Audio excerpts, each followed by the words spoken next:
ఈ మొక్క ఎత్తైన కొండల్లో పెరుగుతుంది. బెంగాల్, అస్సాం వంటి కొన్ని ప్రదేశాల్లో సాగు చేస్తారు. వీటి ఆకులు దళసరిగా పెళవుసుగా ఉంటాయి. ఈ చెట్టు 6 మీటర్ల నుంచి 8 మీటర్ల వరకు పెరుగుతుంది.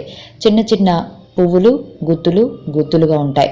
ఈ చెట్టు తాలూకు కొమ్మలను నరికి బరుడును ఒలిచి ఎండబెడతారు. దాల్చిన చెక్క నుంచి తీసిన నూనె కడుపులోని సూక్ష్మక్రిములను నశింపజేస్తుంది. ఉబ్బరాన్ని, బరువుని పోగొడుతుంది. ఈ మొక్క ఆకుల నుంచి తీసిన నూనె ఎంతో పరిమళాన్ని కలిగి ఉంటుంది. దీన్ని స్వీట్స్ తయారీలోనూ, సబ్బులు, క్రీములు వగైరాల్లోనూ ఉపయోగిస్తారు.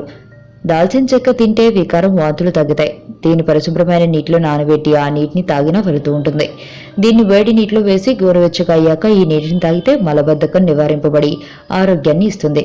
దాల్చిన చెక్క, శొంఠి, మిరియాలు దంచి ఒక చిటికెడు పొడిని మొదటి ముద్దలో తింటుంటే అజీర్ణం పోయి ఏ కారణం వలనైనా మందగించిన ఆకలి మళ్ళీ పెరుగుతుంది.